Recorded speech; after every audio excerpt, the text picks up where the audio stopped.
Ladies and gentlemen, we have with us a very dedicated lady joining in. Ladies and gentlemen, please give it up for the legendary, absolute sporting icon and pride of our nation, ISSF World Champion, Esha Singh for Hyderabad sporting future. I want you all to be seated and join me in welcoming her. Let us now talk about our sporting architecture, dedication, and winning on the ultimate international stage. Can we all give it up for none other than Esha Singh on stage, ladies and gentlemen. I also request Mr. Karthik to kindly join us on stage for a quick fight-side chat and a deep dive into how our legendary champions win over, trump over on international stages. Hello all. Uh, it's a long day, I know. And we are here for a very special guest, one of the youngest world champion in shooting. So, and I can say pure Hyderabadi. So Esha Singh and yeah, hi.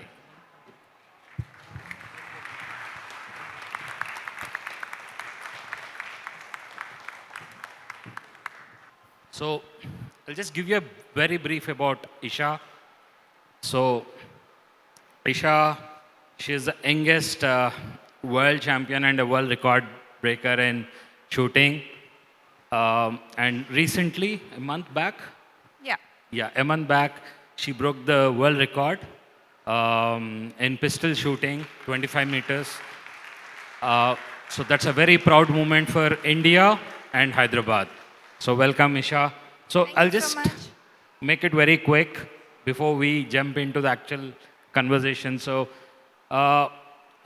she started her career at a very young age of 9 years, and she's been like participating in many international tournaments across the world, and she won quite a bit of I think she's got too many records. So that's what it is. And at the age of 13, I think she won the national championship in 10 meters air pistol. And yeah, that's what it is. And now she's preparing for the Asian Games. So we'll start with the video, then we'll start with a Q&A.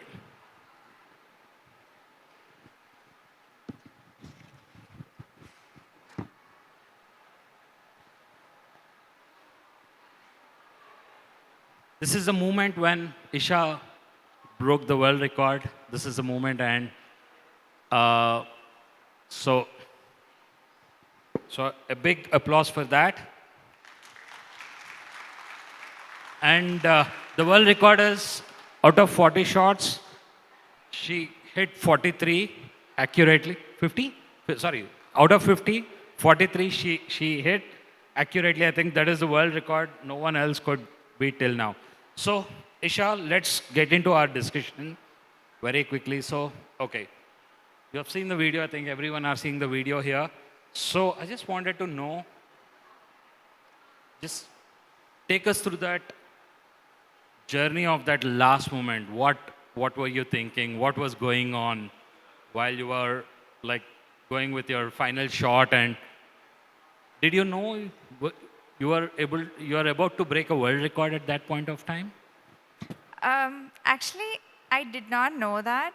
Honestly, I didn't exactly know the number for the world record. But as I was playing the match, as any match that I play, I had a lot of nerves. I think it was the last series, I was just loading. So I loaded my left hand, and I was just putting in the magazine with the bullets, as you call. So my hand was like literally like shaking. So that's when I knew like I'm too much under pressure, because I could feel my my legs trembling a bit when I'm standing, and for us, body balance is like very, very important. So that's when I was like, okay, I'm under like tremendous pressure. So I had to just like do some breathing and calm myself down, because as you get very close to the goal, even your mind, you start thinking like how badly you want it when you're this close and you don't want to lose it at all. Even though I was going for a world record, I was still very close to, that's Doreen, so I was very close to her. So if I could, I didn't know I had more of a lead that even if I missed all of them in the last, I would still win. Because I usually don't look at the monitor in front, so I'm not really aware of what is happening. I'm just shooting and I'm playing my game. So that was what's going on in my head. And I just reminded myself that I'm here to enjoy. And even if I do have pressure, if I do have nerves, I was like, I'll just soak in the moment and I count think as experience. absolutely. And that small expression of yours when you like you knew you did, I think it explains a lot. Like, yeah, I Yeah. think I can make it out. And could you just help us understand? So you've been like participating in so many tournaments and everything. Because shooting is a mental sport, and of course physically it drains a lot. It's a mental sport first. So what do you usually do to prepare mentally? So a day before, on the shoot day, how do you prepare yourself for that? You are right. Our sport is very mental. The reason being, it's not as physical when it gets like, as you can see, it's not like badminton or football where you really need endurance to perform. Over here, it's more of being still, and no matter how much pressure you have, we can't even like show aggression on our face. We can't give expressions. So you have to kind of numb yourself to all of that, and that is, I find it very hard because as an athlete, you have a lot of emotions going through and you can't express it. You have to just bottle it down, so that it does get very hard. But being, though the sport, so the thing with our sport is that it's so simple, but it's your mind that complicates it. Because if I even take you to a range and I just explain you everything, you'll understand like, oh, this is all I have to do.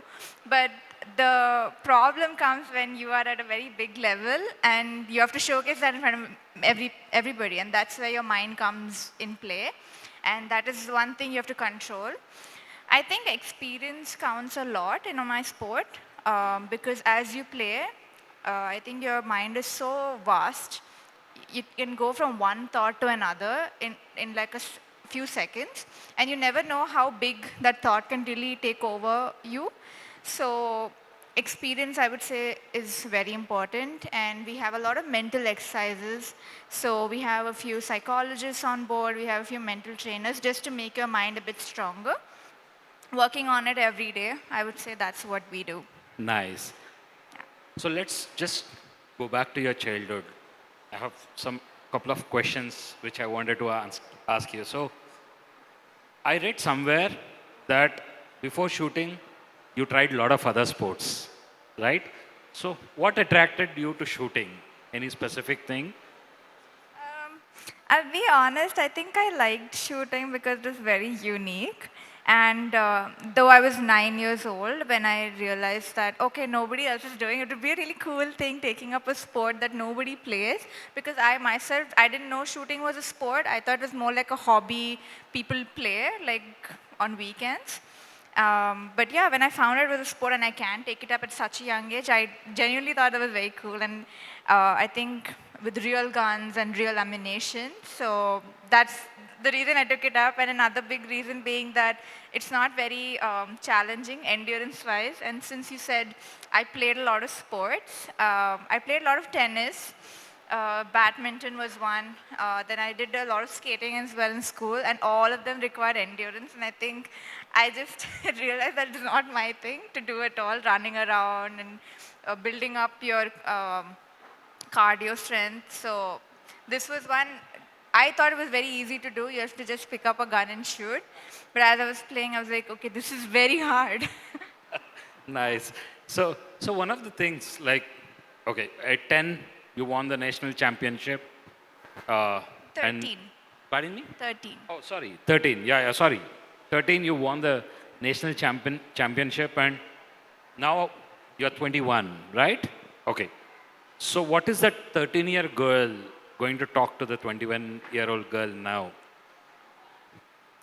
The world champion, okay? So let's I want to understand what the 13-year national champion is going to talk to the world champion. I think definitely. Okay, so this is 13-year-old talking to a 21-year-old, right?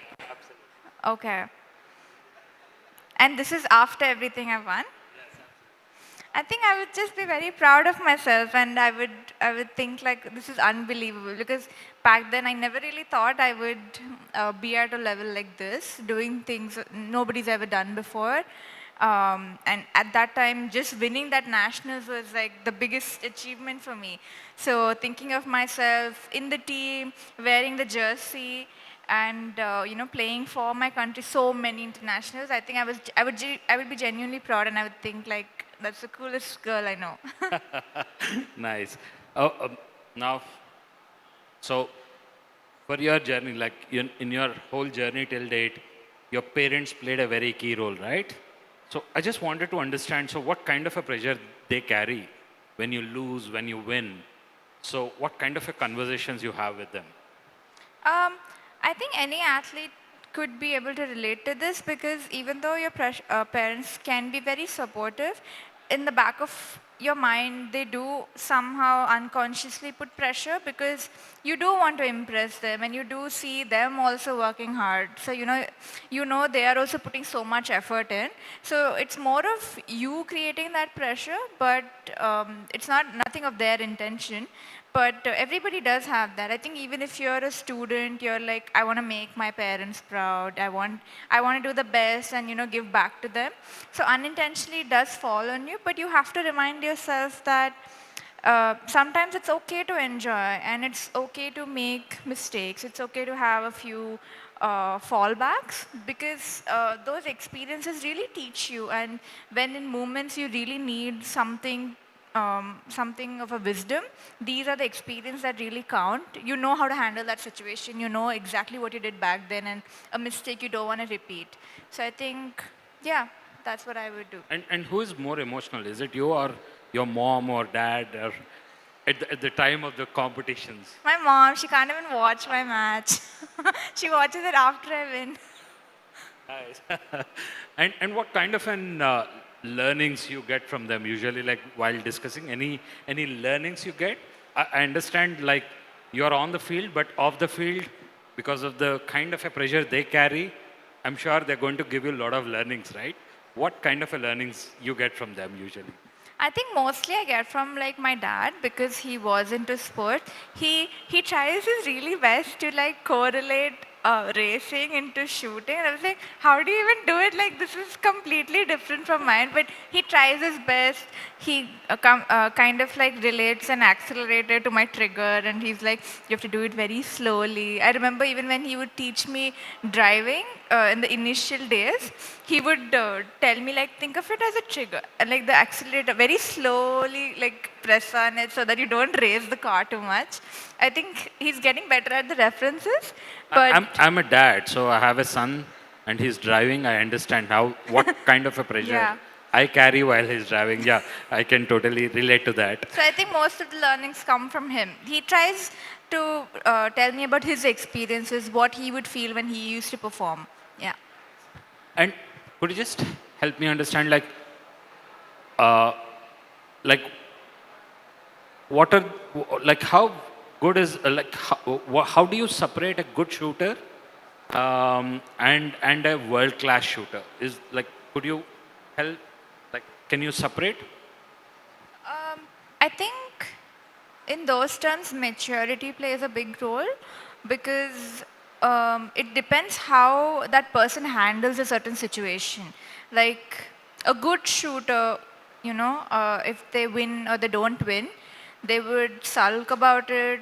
They would give a expression about it. I'm not saying expression is wrong, but then a world-class shooter, somebody with a lot of experience, it's okay to grieve, but then at after a certain time, they also realize that, okay, this was a learning, and they use it to bounce back even harder. It's like doing buggy jumping. When you go the more down you go, the more you jump back up. So, that's how they would look at it. But a good shooter, I think they would be upset, and they would not understand things and kind of throw an internal tantrum. So I would say that Nice. would be a difference. So For the young athletes, you've been part of the world circuit from quite a bit of a time now.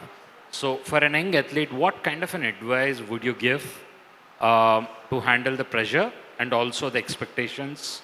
Because you're going through that day in, day out. So, could you just, like, what kind of an advice would you give for any young athlete? I think any young budding athlete, I would say, at that point, you would think that professional players or your favorite player that you see, you may be having their posters and all, you think they just play without pressure and it's very easy for them.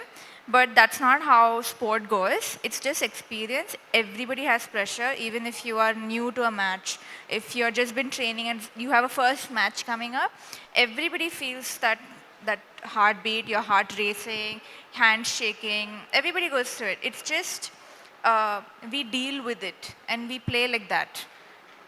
You can't make it go away. I have many shooters like who are new and they come up to me and they're like, we really like the way you shoot. How do you manage pressure? How do you make it go away? I'm like, you can't make it go away. You can't manage it. It's just you have to deal with it and you have to play like that. That is how you learn to play. And even the greatest athletes you see, don't think like they don't have pressure. It's not easy for them. And in fact, the more medals you win, the more achievements you have, the pressure increases because you have a lot of prestige in the back of your mind. Like, I'm this medal winner, I'm world #1, and now I have to show the performance, many eyes on me. So it doesn't go away for everyone. It's just counted as an experience, and by time, you'll become better. Absolutely, very true. I keep saying like long back I had a like I was talking to Abhinav Indra and he was talking about his journey in Olympics. It was really like so amazing actually. And what competitions you've been part of so many competitions now. So what competitions taught you the most? Like what you learned and what you which competition taught you the most? Many, but I think And the setbacks, you can talk about the setbacks you had. yeah, I think the one which taught me the most would be Paris Olympics because for me that was like a one competition where though I wanted to win very badly, I still enjoyed it. And I can't think of any moment or a second in the match where I was like, oh my God, I can't do this and I just leave the gun and go. No, I was genuinely like enjoying it. This is an experience not everybody gets to do and not everybody gets to be an Olympian and play there. So I was just soaking it up and even if I did have pressure, I shot like a score that I was still shooting at that level and I was very proud that, you know, I still was able to do it. I gave my average that I was shooting at that time. So I think that match definitely and the following emotions that came later on, it definitely made me stronger as a person and it made me realize that if I can go to that high level, it sort of made other competition look small. But as I went by, it taught me that when you go from one competition to another, nothing changes except for the title. What you have to do remains the same. And how is this the pressure what like in the international circuit? So say Asian Games is coming or any other international games are coming. So your opponents they prepare equally along with you, and India has a different kind of an infrastructure compared to any other country. So what kind of a preparations you do while going into those kind of an competitions and what kind of a competitions you face with them like anything it could be your pistol or it could be your the range the shooting range the infrastructure the coach everyone put together what kind of a support you get what kind of a competition you have and national and because the whole every range is different and every competition is different every opponent is different so how do you like what do you see in those things. I think so far it's always been positive. Even if I go train abroad, they in fact are so welcoming. They love to train with you, and when we go international and we ask them if we could like have a practice session together with them, I've personally had very positive experiences. They love to be challenged, is what I noticed a lot. They love having their competitors with them, and I feel that's a very good environment to be in. I think time to time, if you're fortunate enough, you should do that. And I think they're very open-minded, so they love to talk about the sport. They're not reserved, and they even get into technical stuff, and they're okay with talking about it because they feel they can also give and also learn from you. So I would say they're very open book kind of people. Nice, nice. So now you are a world champion. So you have more dreams to achieve, right? But on the other side of the story, so how do you want to contribute to the Indian shooting or Indian sports beyond your competition career? So is there any plan you have in mind, or is it like first you want to win the more and more medals is what you have in mind? I You get a chance. I would love to give back to the sport. I would love to do something where I could evolve something in the sport, give back in terms of improving shooting in India or even in my state. I would love to. I've actually not given it a thought because I'm still playing. My focus remains the same, uh, but yeah, I would definitely do something to give back to my sport. Yeah. Thank you. Yeah. Let's have some rapid fire now. Okay. It should be very quick. We're not taking much of a time. Okay. Okay. Tea or coffee? Coffee. Nice. Early morning or a late night? Early morning. Music or silence before competition? Music. Instagram or Netflix? Sorry? Instagram or Netflix? Netflix. Gold medal or world record? World record. Olympics or world championship? Olympics. Training day or the competition day? Competition day. Nice. And I'll ask some Hyderabadi questions to you. Okay. And your famous eatery point, Entry point. yeah, where do you eat? Oh. Any outside food you eat, and where is that? Oh, that's hard. There's so many places. Oh, What's your favorite dish? that's also very tough. I think I love chicken 65. That would be my favorite dish. Yeah. And any eatery point you have for that? No, there's so many again. In Secunderabad, I think there are I think I some. love Shag House. Ah, Yeah. okay, nice. Okay. I think there is one in Secunderabad, if at all I'm not wrong. Yeah, like. And last movie you have seen in which theater? I watched, I think Devil Wears Prada 2 was my recent one. Yeah, in a theater. Nice, nice. Any hangout place you have with friends? I've recently been going to Katha a lot, which is in Jubilee Hills, I Yeah. think. Yeah. So one childhood memory you want to bring back in Hyderabad. What? One childhood memory you want to bring back in Hyderabad. Your childhood memory, Bring back? yeah, which you missed, which you are missing in Hyderabad at this moment. What is that? Oh, I don't know. I think most of the places are still there. When I was in school, we used to have trips to this place called NTR Gardens. Yeah, I don't know if it's still there or if it's like still people go there, but I think that was a very fond memory of mine. Yeah. Nice. So I think like I had anyone has any question for Isha? Okay, so no worries. So thanks, Isha. So what's next for you? This is my final question. Where is Isha heading next? We have a lot of trips upcoming. Recent one, I would say, is July end. We have a China World Cup. Then we have Asian Games, and we have World Championship. We have World Cup final. It's a very exciting year ahead. Nice. And wish you all the best Thank for, you. for your journey. I think Thank you it's so not much. an easy one. I've seen many champions going through a rough patch and then coming back and also winning some wonderful medals. You are still young. You have long way to go. Wishing you all the best. And for everyone, the world champion, Esha Singh is here. A big applause for her, for Thank you her so much, achievement. everyone. And a big applause for her for the future achievements she's going Thank you to get. so much. Thank you for having me. Thank you again.